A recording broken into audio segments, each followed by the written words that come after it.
ठरलं. तर मग मालिकेच्या आजच्या भागात आपल्याला पाहायला मिळते की इकडे प्रिया ही दारातच सायली, अर्जुन अजून कसे आले नाही ही वाटच पाहायला बसलेली असते. इतक्यात कल्पना ही प्रतापला म्हणत असते, अहो लाल माठाची भाजी फोडणीला घालू का, आवडेल का तुम्हाला? त्यावर लगेच प्रताप चालेल असं म्हणतो.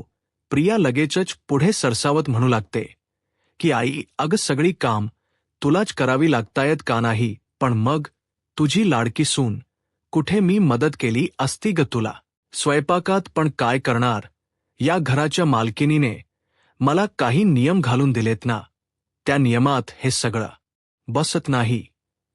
त्यावर लगेचच कल्पनाही तिला म्हणत असते, हो आहेच मुळात सायली या घरची मालकीन नाही, आणि जर तिने घालून दिलेल्या नियमवाटी तुला पटत नसतील ना, तर तू तुला हो तिकडे राहायला जायला मोकळी आहेस खुशाल. त्याबरोबर आता इतक्यात त्या ठिकाणी अश्विन पोहोचतो आणि कल्पना आता प्रिया बरोबर हे असं बोलताना अश्विन ऐकतो. आता इकडे प्रिया ही म्हणत असते, अग आई. त्यावर लगेच कल्पना म्हणते, गप्प बसशील?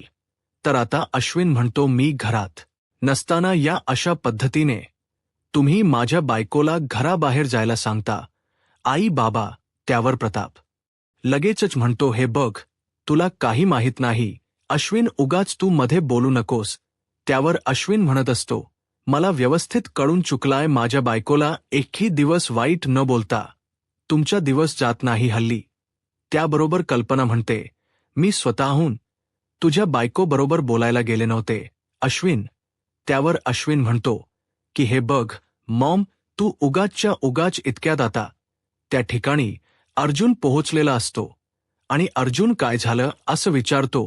त्याबरोबर अश्विन काही न बोलता निघून जातो. तर मग लगेचच आता प्रताप म्हणतो, जाऊ देत रे, ते आपलं नेहमीचंच आहे, कशाला उगाच लक्ष देताय तुम्ही? त्यावर कल्पना म्हणते, सायली, अर्जुन, तुम्ही दोघे एक काम करा, जा पटकन जाऊन हातपाय धुवून या, फ्रेश होऊन या, मग मी तुम्हाला दोघांना पण जेवायला वाढते, जा लवकर आवरून घ्या. त्याबरोबर आता सायली काही बोलणार इतक्यात प्रियाच म्हणते, वा, आता सासू जेवायला वाढणार आणि सून आईत बसून खाणार, यापेक्षा वेगळं अजून काय बघायला हो? त्यावर सायली म्हणते, आई आम्ही 5 मिनिटात येतो, आपण सगळे सोबत बसू. आणि मग ती तिकडं निघून जाते. तर आता प्रिया विचार करू लागते की यांच्या हाती नक्की महिप्तने सगळं केलंय असंच लागलं ना, यांना कळलेलं तर नाहीये ना की या सगळ्या मागे माझा हात आहे म्हणून? नाही, जर यांना कळलं तर खूप अवघड होईल. तर दुसरीकडे महिप्त म्हणत असतो की नाही, मला खात्री आहे या सगळ्या मागे ना त्या चुंदरीचाच हात आहे, पण मी तिला काहीही झालं तरी आता सोडणार नाही.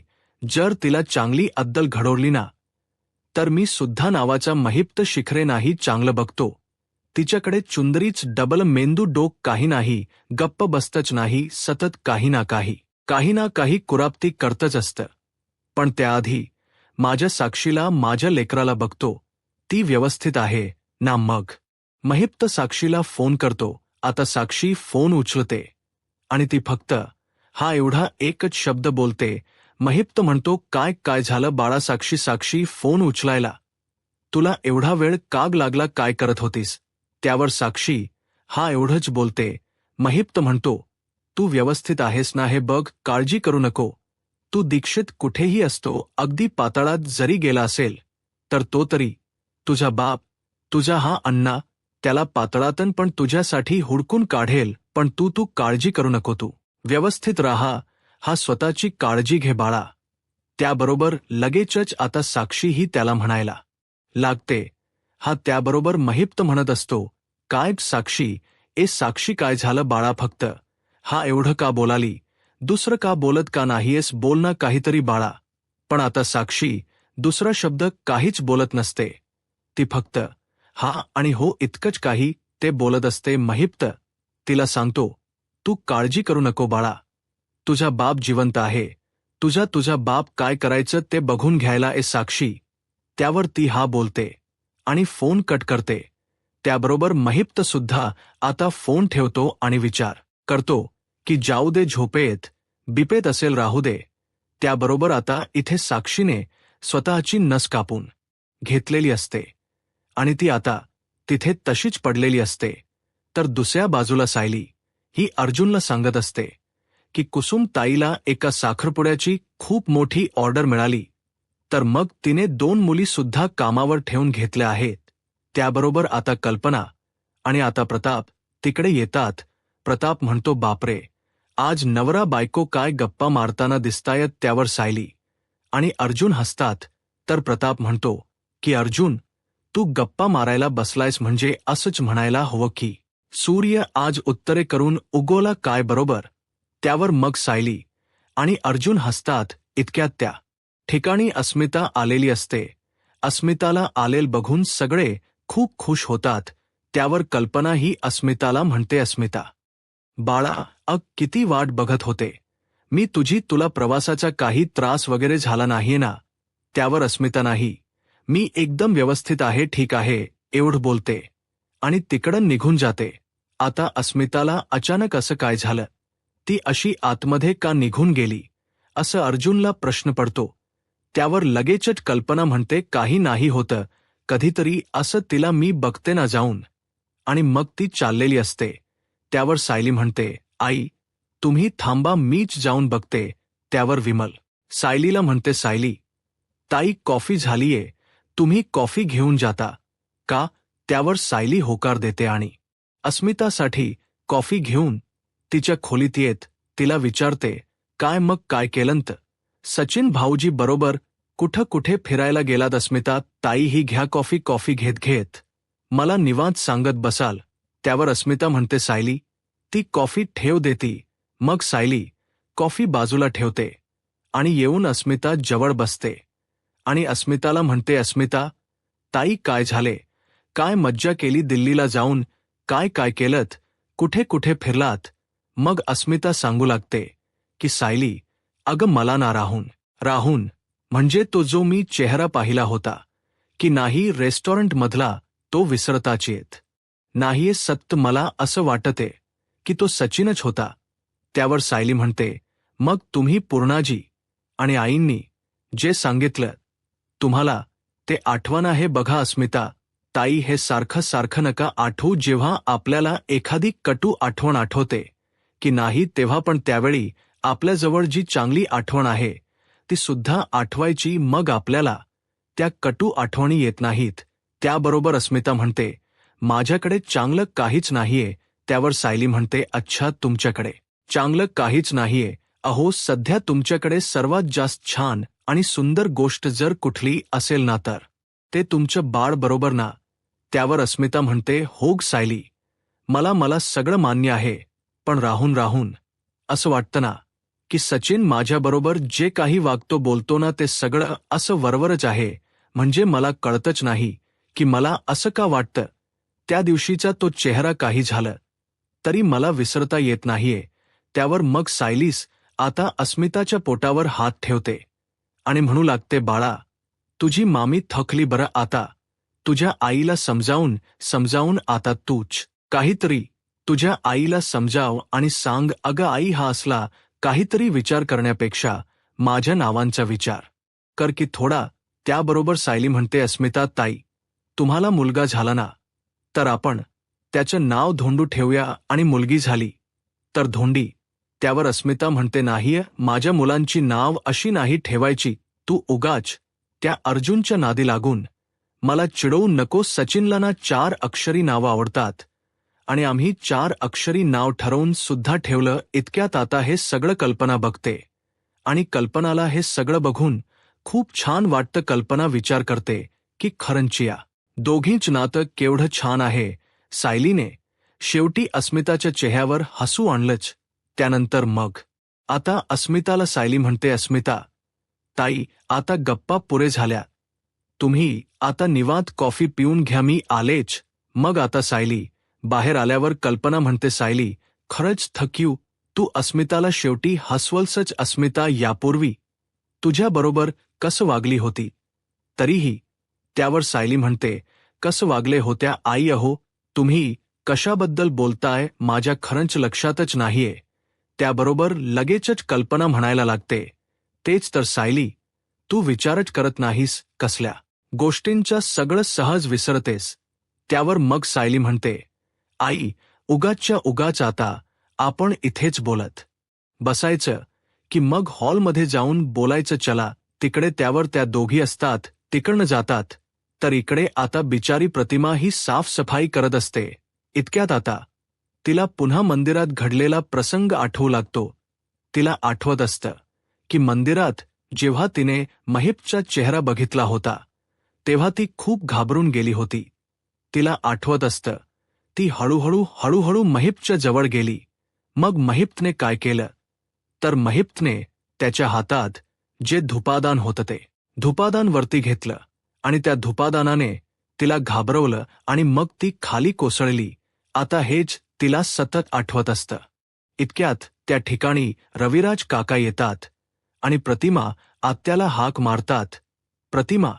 त्याबरोबर प्रतिमा रविराज काकांच्या जवळ येते आणि काय झालं असं विचारते. त्यावर रविराज काका म्हणत असतात की हे बघ प्रतिमा, म्हणजे तू महिपला बघून ज्या पद्धतीने घाबरलीस ना, त्यामुळे मला सायलीला आणि अर्जुनला असं वाटतं की त्याचा नक्की आपल्या भूतकाळाबरोबर, आपल्या अपघाताबरोबर काहीतरी संबंध आहे. नाही म्हणजे आपला अपघात जेव्हा झाला, ज्या ठिकाणी झाला ना, कदाचित तेव्हा त्या ठिकाणी तो महिपला बघितलेलं असावं आणि म्हणूनच तुला महिपची एवढी भीती वाटते.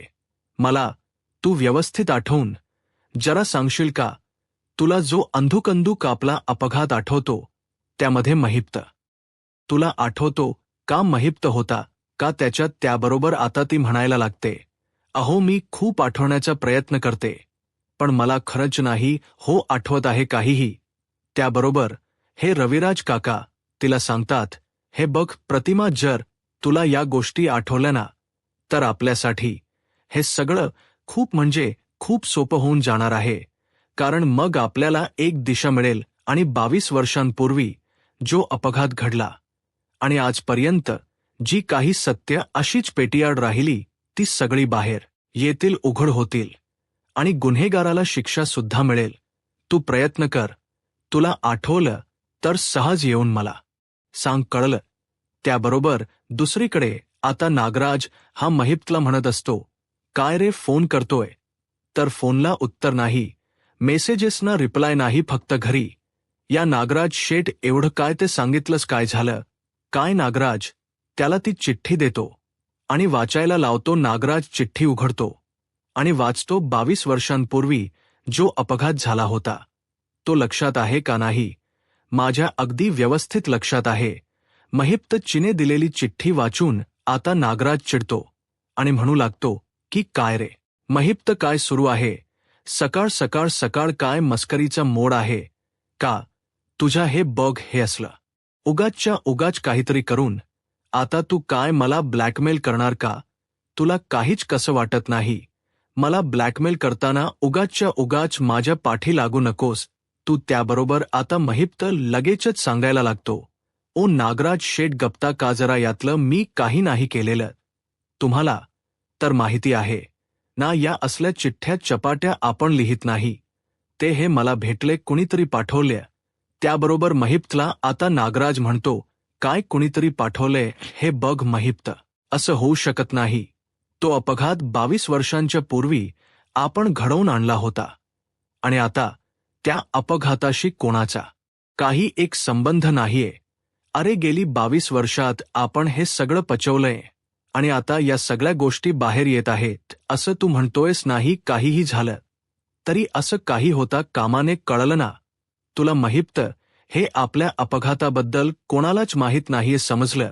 त्यावर महिप म्हणत असतो, असं आपल्याला वाटते नागराज शेठ, पण माहिती आहे ज्या समोरच्या व्यक्तीला त्याला सगळं माहिती आहे ना. त्याबरोबर आता नागराज विचारू लागतो, बरं ते सगळं सोड, मला तू एवढं सांग की ही चिठ्ठी तुला कशी सापडली, कोणी दिली, कुठे दिली? त्याबरोबर नागराज सांगायला लागतो की रात्री मी साक्षीच्या घरी जायला निघालो होतो तेव्हा मला ही चिठ्ठी एका माणसाने हातात आणून दिली. माझा मोबाईल त्याच्या धक्क्याने पडला. मी मोबाईल उचलायला खाली वाकलो तेव्हा त्यांनी चिठ्ठी दिली आणि तो पळाला. त्याबरोबर दुसरीकडे प्रिया विचार करत असते, अर्जुन आणि सायली च काय सुरू आहे काही म्हणून कळायला मार्ग नाहीये. आता ना असं वाटतंय की काहीतरी महत्वाचं सुरू आहे. काय जाऊन ऐकू का यांच्या खोलीला कान लावू का? मग ती खोलीला कान लावून अर्जुनच्या उभी राहते. तर इकडे आता अर्जुन आणि सायली ह्या दोघांनी मिळून महिप्तला कॉल केलेला असतो आणि मग आता समोरून सायली बोलायला लागते, हॅलो. त्यावर महिप्त म्हणतो, हॅलो कोण बोलते? सायली म्हणते, तुझा बाप. त्यावर महिप्त चिडतो आणि जोरात ओरडतो. त्यावर अर्जुन सायलीला खुलावतो की तू आता बोल. त्यावर सायली म्हणते, 22 वर्षांपूर्वी झालेला अपघात आठवतोय का? महिप शिखरे नाही. तुला जरी आठवत नसला तरी सुद्धा मला तो अपघात अगदी व्यवस्थित आठवतोय, समजलं ना? पनवेल हायवे जवळ झालेला तो अपघात माझ्या लक्षात आहे. हा त्याबरोबर महिप्त घाबरतो. ते दोघेही फोन कट करून टाकतात आणि मग आता महिप्त म्हणायला लागतो, हे सगळं ना त्या चिचुंद्रीचंच काम आहे. मला पक्की खात्री आहे 113% हे सगळं तीच करते. तिनेच हे सगळं घडवून आणलेलं असणार आहे, बरोबर. त्याबरोबर आता महिप्तला आठवू लागतं की त्याने कशा पद्धतीने प्रतिमाचा अख्खाच्या अख्खा चेहरा जाळला होता आणि प्रतिमा वाचवा वाचवा बोलत असताना, तो आक्रोश सुरू असताना त्याने तिला मारलं होतं. तर इकडे आता अर्जुन आणि सायली फोन कट करतात. तर अर्जुन हा सायलीला म्हणत असतो, वा बायको वा, एक नंबर काम झालेलं आहे. आता आपलं असंच हळूहळू आपल्याला त्या महिप्तला आणखीन जास्त घाबरवायचं आहे. बस एकदा का तो घाबरला ना की मग आपलं काम झालंच म्हणून समजायचं. तर आता प्रिया दरवाजा बाहेर उभी खरी असते, पण प्रियाला मात्र ऐकू काहीच येत नसतं. प्रिया विचार करत असते की मी काय उभी राहून उपयोग केला, मला तर ऐकू काहीच येत नाहीये. सायली आणि अर्जुन काय बोलत असतील आतमध्ये. तर इकडे सायली ही अर्जुनला म्हणत असते, अहो त्या महिप्तला, त्या एवढ्या मोठ्या गुंडाला या सर्व धमक्या पोकळ धमक्या वाटत असतील, नाही म्हणजे आजपर्यंत त्याच्या बाबतीत असं कोणी करू शकतं असा साधा विचारही त्याच्या मनाला शिवून गेला नसेल. पण आता आपण त्याला घाबरवायचं, त्याला कळायलाच हो भीती आणि दम म्हणजे नेमकं काय असतं ते तुम्हाला काय वाटतं? बरोबर बोलतीये ना मी. त्याबरोबर अर्जुनला सुद्धा सायलीचं पटतं. सायली म्हणत असते, आपण या सगळ्याच्या मुळाशी जायचंच.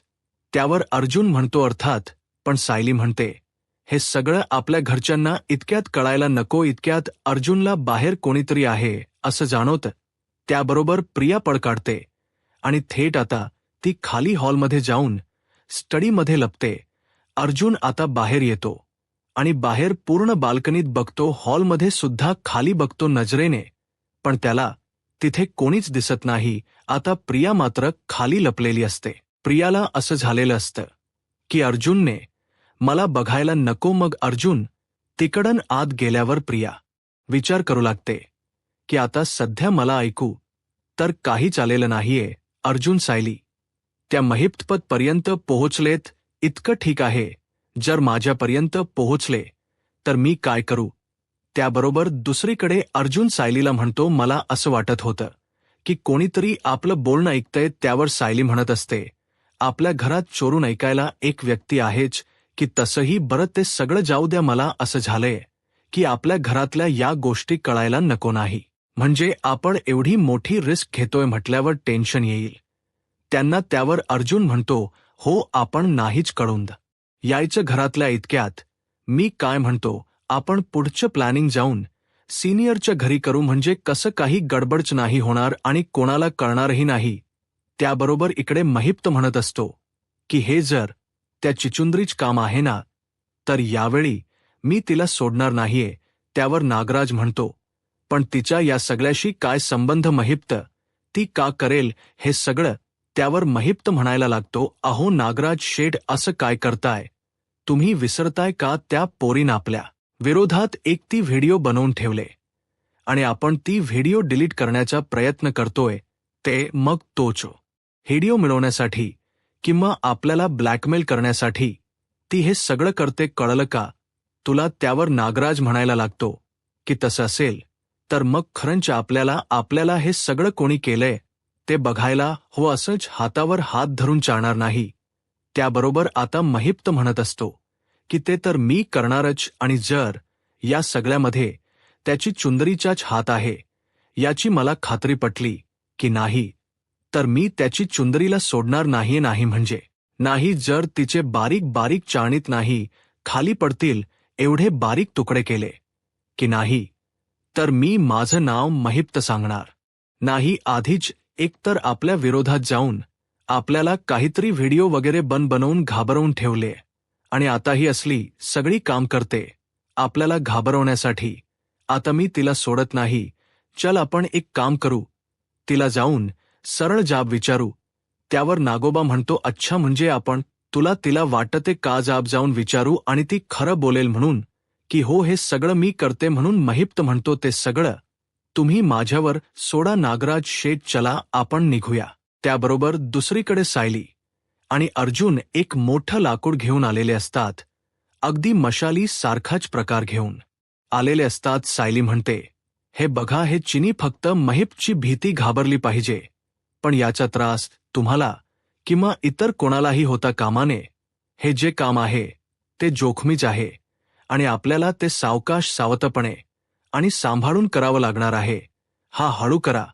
त्यावर अर्जुन म्हणतो, डोंट वरी, काळजी करू नकोस. आणि मग आता अगदी अलगद तो जो वरचा कापड असतं ते जाळतो. तर इतक्यात इकडे फोन आलेला असतो नागोबाच्या फोनवरती. तर आता महिप्तला तो सांगतो, मला एक अर्जंट कॉल आलाय, तू पुढे हो, मी आलोच. त्यावर तो होकार देतो आणि पुढे होतो. आता महिप्त पुढे येतो आणि आता तो गाडीच्या दिशेने चाललेलाच असतो. इतक्यात समोरून अर्जुन खूप स्पीडने, आता ती मशाल जी असते ती इकडे नाग महिप्तच्या अंगणात फेकतो. आता महिप्तच्या दारात हे असं काहीतरी येऊन पडल्यावर महिप्त लगेच तिकडे येतो आणि आता तो ती उचलून बघतो आणि आजूबाजूला दुसरं कोणी आहे का हेही चेक करत असतो. पण बरोबर तोवर सायली आणि अर्जुन दोघेही लपून जातात आणि त्यामुळे महिप्तला काही कळत नाही. मग महिप्त त्याच्यावर काय लिहिलं ते वाचतो, तर त्यावरती लिहिलेलं असतं 22 वर्षांपूर्वी. आता हे बघून महिप्तच्या चेहऱ्यावरचे हावभाव बदलतात आणि ही गोष्ट सायली आणि अर्जुन हे दोघेही लपून झाडाच्या आडुशाने बघत असतात. मग त्या दोघांनाही आपला प्लान हळूहळू सक्सेसफुल होतोय याचं समाधानही येत असतं. तर आता महिप्त याला मात्र कळत नसतं की हे सगळं कोण करतंय, का करतंय, कुठून करतंय, कसं करतंय. महिप्त हा मात्र या सर्व विचारांमध्ये व्यस्त असतो आणि आता तो जरा घाबरलेला सुद्धा असतो. म्हणजे हे कोणी केलं, का केलं, असा एक प्रश्न त्याच्या मनात असतो. आणि मग घडलेला अपघाताचा तो प्रसंग त्याला आठवू लागतो. पण शेवटी सुचत मात्र काहीच नसतं. महिप्त आसपास बघत असतो कोणी दिसतंय का, कोणी सापडतंय का, पण महिप्तला आता कोणी सुद्धा दिसतही नाही आणि सापडतही नाही. त्यानंतर मग महिप्त याला एक पुन्हा हा धमकीचा फोन येतो. 22 वर्षांपूर्वी जो अपघात झाला त्याचा पुरावा तुला हवा असेल तर ये मला येऊन, मी पाठवलेल्या पत्त्यावर भेट. मग आता तो त्या पत्त्यावरती पोहोचलेला असतो आणि मग तिथे त्याला खोटो दिसतो, तो म्हणजे त्या ड्रायव्हरचा, बाबू ड्रायव्हरचा. आता बाबू ड्रायव्हरचा खोटो बघून महिप्त आणखीन जास्त घाबरतो आणि सायली आणि अर्जुन ही गोष्ट नोटीस करतात. यूट्यूब चॅनलला सबस्क्राईब करा आणि व्हिडिओ लाईक करा. धन्यवाद.